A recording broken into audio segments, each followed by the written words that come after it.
Salve galera do canal do Medeiros, sejam muito bem-vindos a mais um vídeo aqui no YouTube, onde vocês já sabem, a gente conversa todos os dias sobre o nosso glorioso, né? É hora do almoço, mas estou aqui tomando meu cafezinho. Vamos conversar sobre o Botafogo, né? E eu já adianto a vocês que esse vídeo aqui, ele vai ser em tom de cobrança. Eu preciso fazer isso, cara. Porque hoje marca o dia onde faltam 3 semanas, exatamente 21 dias, para o término da janela de transferências. E quantas vezes a gente veio aqui falar sobre reforços, né, Botafogo? Quantas e quantas vezes a gente veio aqui desde novembro, lembrando que a temporada do ano passado terminou antes por conta da Copa do Mundo. Teve uma Copa do Mundo, né? Argentina, campeã. Então, assim, os clubes tiveram bastante tempo para se movimentar aí na janela de transferências e melhorar os seus elencos. Todo mundo praticamente fez isso, né? O Fluminense, por exemplo, não é SAF, mas o Fluminense conseguiu ir no mercado, pegou o ponta esquerda lá, o Keno, pegou o Marcelo agora, né? Contratou jogadores. O Vasco, então, nem preciso falar. O Vasco está fazendo uma remontagem de elenco porque acabou de subir da Série B para a Série A. Então tinha que fazer isso mesmo. Agora, o Botafogo tinha uma outra expectativa. Qual era a expectativa do Botafogo? Ano passado vieram mais de 20 reforços. Porque o Botafogo passou pelo processo que o Vasco tinha passado. Subir da Série B para a Série A. Então, ano passado realmente foi um número muito alto de reforços. Esse ano, qual era o planejamento? O planejamento do Botafogo era um planejamento de menos reforços, só que tiros certeiros, né, cirúrgicos, para melhorar posições que no ano passado foram identificadas que precisavam de ajustes. E a gente, como torcedor, a gente não é bobo, a gente acompanha, está aqui todos os dias falando do Botafogo, a gente sabe muito bem onde o Botafogo precisa de reforços. Além disso, tiveram saídas de jogadores, né? Saiu o Jefinho, que as pessoas não estavam esperando que fosse acontecer, mas aconteceu. Saiu o Júnior Santos. Então, além dos reforços que o Botafogo precisava fazer, porque já tinha identificado que precisava melhorar o elenco naquelas posições, o Botafogo ainda tinha que repor as saídas desses atletas que foram embora na janela. Então esse era o planejamento, né? Quando a gente fala em planejamento, a gente fala isso. Fala que desde o ano passado o Botafogo já tinha objetivos nessa janela a serem cumpridos. E aí a gente chega a 3 semanas da janela fechar, né? Estamos no meio de março, a janela fecha dia 4 de abril, logo no início de abril, um pouquinho antes de começar o Campeonato Brasileiro. A gente olha para trás, vê que passou muito tempo e o Botafogo simplesmente não conseguiu suprir essas carências, não conseguiu fazer os ajustes necessários que deveria ter feito em relação ao planejamento. E aí a gente consegue chegar à conclusão que esse planejamento foi um planejamento ruim, né, na sua execução. Infelizmente, seja por falta de dinheiro, seja por essa questão aí de penhoras, recuperação extrajudicial, lei da SAF, a gente pode enumerar motivos, mas o planejamento do Botafogo foi mal executado. Eu acho que o planejamento, ele pode ter tido até boas ideias, mas a execução não foi legal.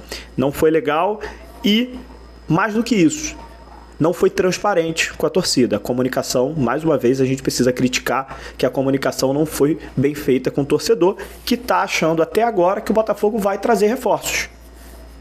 O torcedor até agora está achando que o Botafogo vai trazer reforços, e aí o John, sócio do Botafogo, foi numa live no final de janeiro falar que a partir de fevereiro o empresário que cobrava 10 milhões, a janela europeia fecha, ele passa a cobrar 5 milhões, e que agora em fevereiro, a partir de fevereiro, o Botafogo seria mais ativo no mercado. Palavras do John, tá? Palavras do sócio do Botafogo.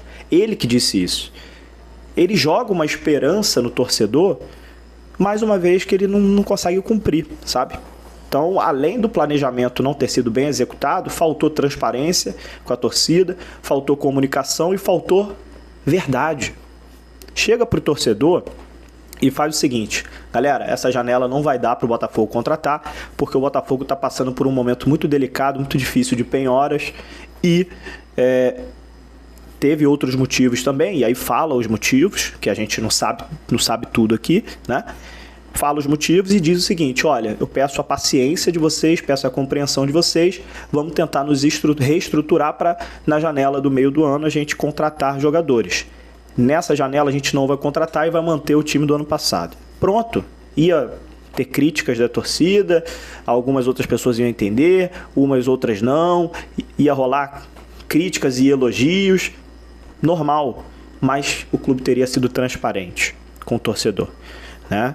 É muito ruim, cara, ver o torcedor sendo iludido, né, por palavras do John Textor, e aí chega faltando 3 semanas para acabar a janela, e esse torcedor tá lá, assim, ó, incrédulo, com mais uma promessa não cumprida. Esse é o meu ponto, sabe? Esse é o meu ponto. Joga limpo, cara. Joga limpo, muito mais fácil. Então, assim, mesmo que o Botafogo contrate alguém aí faltando 21 dias, eu acho que é difícil o Botafogo contratar todas as posições que necessitam em 21 dias, pode trazer até um jogador aí talvez, o mercado é assim mesmo, mas eu acho difícil que o Botafogo traga um centroavante, que deveria trazer, para não deixar o Matheus Nascimento como reserva do Tiquinho. O Botafogo deveria trazer um ponta esquerda para ser titular, já que o Jefinho saiu, um ponta direita para ser titular, porque o Júnior Santos saiu. Só aí eu tô falando de 3 reforços. Então, assim, acho muito difícil que o Botafogo consiga trazer 2 jogadores para serem titulares, 2 pontas, e um centroavante reserva. Pode ser até que traga um ponta, ou então um centroavante reserva. Pode ser até que nesses momentos finais de janela aí, né, até traga um jogador ou outro. Mas o planejamento, no geral, foi muito ruim. Primeiro que esses jogadores vão chegar no final da janela, não vão ter participado da pré-temporada do time junto com o Luiz Castro. Então, o jogador vai chegar agora, final de março, início de abril, se chegar, e aí vai ter que chegar para se adaptar ao trabalho do treinador Luiz Castro, se adaptar ao elenco, se adaptar ao Rio de Janeiro, e aí isso pode levar algum tempo. Tem jogador que se adapta rápido, tem jogador que demora, isso é de cada um. Então, assim, o ideal, cara, o mundo ideal é que essas contratações tivessem sido feitas lá em dezembro, no máximo em janeiro. Jogador se integrar ao elenco no início do ano para conhecer os novos atletas, os novos companheiros de trabalho, se adaptar ao trabalho do treinador, tentar se encaixar no time. Isso é planejamento. Quando planejamento, planejamento, organização. E o Botafogo falhou demais nesse ano. Esse ano de 2023, que era para ser um ano de afirmação da SAF do Botafogo, um ano onde o torcedor esperava que o clube pudesse disputar algum título ali de Sul-Americana, né? Uma vaga na Libertadores. A gente não está falando nem campeão brasileiro, campeão da Libertadores, campeão da Copa do Brasil. Não estamos nem falando isso. A gente está falando de uma vaguinha na Libertadores, talvez no G6, G8, e disputar um título, talvez, de Sul-Americana. Ano passado, a gente teve o Atlético Goianiense chegando na semifinal. Então, é algo que o torcedor colocou como objetivo e que é algo plausível. Então, era um ano de afirmação. Quem sabe, né, o Botafogo conseguisse aí uma vaguinha na Libertadores, ou então ganhar uma Sul-Americana, ou chegar numa final de Sul-Americana. Todo mundo ia falar pro Botafogo o seguinte, ia falar, legal. Depois de 2 anos de SAF, o Botafogo voltou a disputar títulos, né? Se afirmou no cenário nacional. E o que a gente está vendo hoje é que realmente o planejamento desse ano não foi bem feito. E aí a gente volta a ter desconfianças sobre o crescimento do clube. Volta a ter desconfianças sobre as atitudes que vêm sendo tomadas, né? E assim, 21 dias, cara. 21 dias. Eu preciso criticar agora, por quê? Não que minha crítica vai surtir algum efeito lá no Botafogo, não é isso. Mas a gente precisa criticar antes de realmente acontecer a notícia ruim. Qual é a notícia ruim? chegar no dia 4 de abril e o Botafogo não contratar mais ninguém. Aí é muito fácil, é muito mole chegar lá no dia 4 de abril, no dia 5 de abril e falar, descer a porrada no Botafogo. Isso é engenharia de obra pronta. Chutar cachorro morto, isso aí, né? Depois que a vaca já foi pro brejo, aí é mole criticar. Tem que criticar agora, né? Tem que criticar agora. Faltam 21 dias, 3 semanas. Olha a situação que a gente se encontra. Elenco precisando de diversos reforços. A gente vem batendo nessa tecla aqui desde novembro. São 4, 5 meses a gente falando a mesma coisa. Botafogo precisa de reforços. Botafogo precisa de reforços no ataque. Botafogo precisa de reforços nas pontas. Botafogo precisa de reforços na lateral. Botafogo precisa de reforços em tal lugar.